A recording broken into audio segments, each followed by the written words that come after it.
And last but not least, I'm going to take you through the Matchmaker, which is a tool to help you identify countries that may be more likely to take forward the topic that you are concerned about and address that in the Universal Periodic Review of the country that you're focusing on.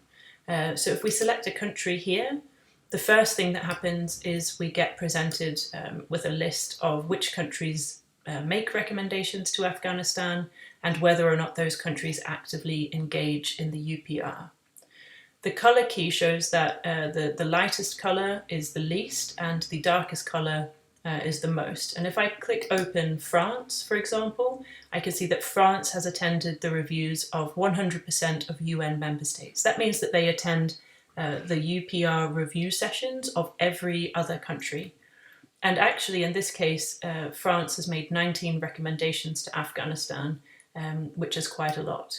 And if we scroll down, we can see that the Czech Republic has made 16, but they only attend the reviews of 75% of member states. And at the bottom, if I want to see the full list, I can click Show All. So if I go back up to the top, here, if I want to see all of the visualizations, I can open that and I can also hide that again.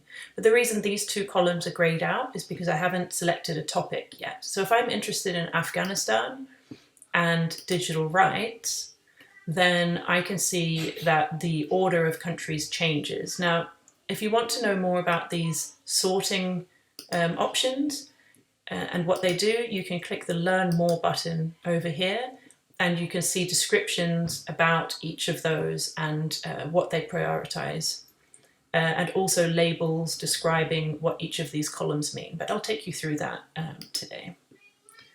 So when I have a look at the default sorting for Afghanistan and digital rights, Estonia comes up as the first country in the list. And when I click open, I can see that Estonia has made 10 recommendations to Afghanistan, which wasn't the most. The average number of recommendations made by a single country to Afghanistan is 6, and the maximum is 19. And we remember that that was actually France who's made the maximum number of recommendations. But Estonia has made 1 recommendation on digital rights to Afghanistan. And if we wanted to know what that recommendation was, we could nip over to the directory. We could choose Afghanistan as our state under review. And we could actually just choose digital rights as the topic, and we can see that specific recommendation that Estonia has made there. So where we were in the Matchmaker with Afghanistan and digital rights, with the default sort on, we can see that of the 10 recommendations Estonia has made to Afghanistan, 5 of them were supported. Estonia has a 65% participation rate in UPR sessions, and it makes a higher proportion of recommendations on the topic than it receives. So what this is showing here is that 5% of all of the recommendations that Estonia has made are categorized as digital rights recommendations. And that correlates with what we know about Estonia at the UPR. We know that they're one of the digital rights or internet freedom champions. And if we want to have a look at France, we can see that there's a slightly higher rate of acceptance of the recommendations that France makes to Afghanistan, but that France participates regularly in the reviews of UN member states. So what we can do as well is to sort this to a weighting of friendly countries. And what we mean by sort of friendly countries is a weighting towards countries that Afghanistan tends to accept recommendations from. And so there we have the United States, we have Spain, Germany, and so forth. Now, the Matchmaker is designed to help you decide which of the 193 UN member states would be most effective for you to target with your advocacy or your lobbying in terms of asking them to make a recommendation on your topic. And let's just try this once more. So this time I'm going to select a different topic, equality and non-discrimination. and I'm going to select the Netherlands because I know that they have received a lot of recommendations on that topic.